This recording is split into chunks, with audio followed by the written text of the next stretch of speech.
Hi, I'm Dr. Chad Larson. Thanks for joining me in another episode of Keep It Real.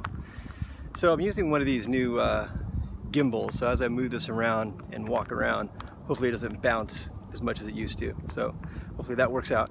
But today what I want to talk about is this interesting pendulum that we see that keeps swinging back and forth with regard to should we consume a high-fat diet or a high-carbohydrate, low-fat diet or high-protein diet.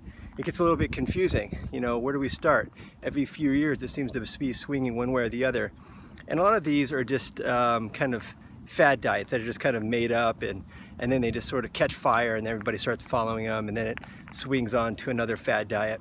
So what we really should be basing a lot of our decisions on is really good research. So fortunately, the researchers are out there hard at work providing some of this information, and certainly as a clinician I base a lot of my decisions on some of this really well done research. And there's a interesting study that was recently published in a really top tier medical journal called The Lancet, and The Lancet is a highly regarded medical journal, and it comes out of the UK, and they put out some really good information. So if it gets published in the Lancet, more often than not it's a really well done research project. So here's what the research in this particular study evaluated. Is they wanted to look at macronutrient content. Remember, macronutrients are fats, proteins, and carbohydrates. So they wanted to evaluate subjects looking at their rates of death and the proportions of these macronutrients in their diet. And so they looked at over 135,000 individuals in 18 countries, 5 different continents. And so it's a really comprehensive study. They had lots of subject data to accumulate to really come up with some statistically significant findings. So here's what they found out in summary, that the higher carbohydrate diets led to increased risk factor for all-cause mortality. All-cause mortality basically means death by multiple factors. And then they want to look at some specific types of mortality. They wanted to look at cardiovascular disease, so think of like heart attacks, and they wanted to evaluate strokes. Because we know that certainly in the US and other Western countries, that death by cardiovascular disease is the #1 killer in the US and other Western countries.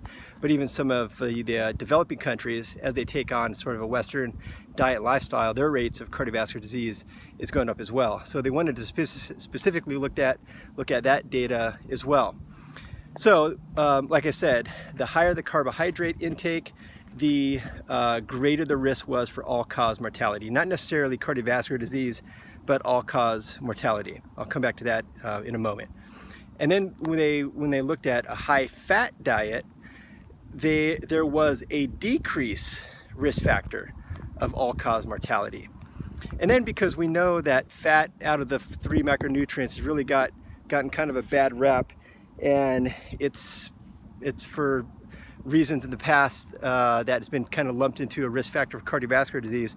What they showed in this is not only did the higher fat diet lead to a decreased risk factor for all-cause mortality, it did not cause an increased risk factor for cardiovascular disease and stroke. And then they went one step further and they looked at a particular kind of fat called saturated fat, which is oftentimes considered the really bad guy in the fat world, in the macronutrient world. And what they found that there's actually an inverse relationship between the amount of saturated fat that was consumed and the risk factor for strokes particularly. In other words, the higher the intake of saturated fat, the decreased risk for strokes. Now that is fascinating, and that certainly flies in the face of kind of traditional medical thinking. And so really, the whole food guide pyramid, the current food guide pyramid that you could look up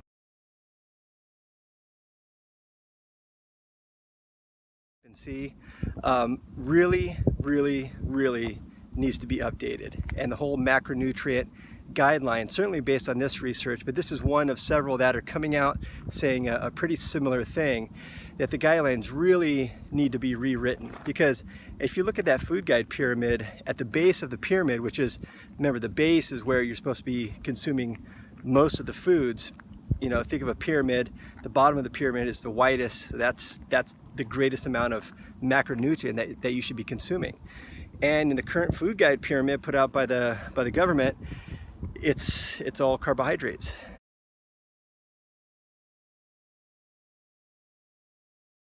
So if you follow the food guide pyramid, you're going to be on the fast track for all-cause mortality. So that's one thing to think about. But then it makes me think about a study that was done a few years ago, I think in 2010, where this nutrition, I'm not sure if he's a researcher, but this nutritionist wanted to see if he could lose weight on an all Twinkie diet. Okay, so he ate Twinkies for like 3 times a day, like for his main meal, junk food. I think he had a little bit of vegetable, a little bit of protein, like a tiny amount, and took like a multivitamin. And he lost weight over a period of time. I can't remember how long it was a few years ago, so I don't remember exactly how long the length of the study was, or this kind of diet trial that he did. But he lost weight. He lost like 20-something pounds. But here's a point that I want to make, because you go, all right, well, that was pretty much an all carbohydrate diet, but he lost fat. So that's good, right? Doesn't that decrease his mortality for certain things? But here's what I want to remind you of, is that fitness and health are not synonymous. In other words, he lost 20-something pounds. He probably looked fitter. But just because he looked fitter does not mean that he was healthier. Because here's what we have to remember, is that the whole calories in, calories out concept is incomplete. And there's one key metabolic factor that we have to add in to the calories in, calories out concept, and that's the glucose and insulin relationship. In other words, the higher the carbohydrate content in the diet, the higher the glucose content, the more that insulin is going to be released. And we know by lots and lots of other studies, the more that glucose and insulin are released, the greater the amount of inflammation that's produced in the body. And we know that the greater amount of inflammation is really the underlying cause for all the major conditions that are plaguing our culture today. Heart disease, Alzheimer's, dementia, other neurodegenerative conditions, cancer, diabetes, all these have inflammation as a major root cause. And so just because you can go on a Twinkie diet and dramatically decrease your caloric intake, which I'll get to in just a moment, sure, you can burn fat, but are you going to be healthier? And the answer is definitely not. Because the higher your carbohydrate, let's say fat loss is one of your health goals, the higher your carbohydrate intake, the greater your caloric restriction needs to be. I think this nutritionist went from something like 2,800 calories per day down to 1,800 calories. So he had to dramatically decrease his caloric intake in order for his body to start burning fat. So sure, on a Twinkie diet, you can lose fat, but you have to really dramatically decrease your caloric content. Because remember, let's say just as easy math, if you generally burn about 2,000 calories per day just for normal daily function, to lose fat, you have to consume fewer calories than 2,000. So let's say you start consuming 1,500. You're definitely going to burn more fat. But the fewer the carbohydrates you consume, the less of this calorie restriction that you need. So if you go on more of a low carbohydrate, higher fat, a little bit higher protein diet, then you don't have to restrict your calories so much, because you're not going to be going through that glucose and insulin swing that you would have to go through if you're consuming a higher carbohydrate diet.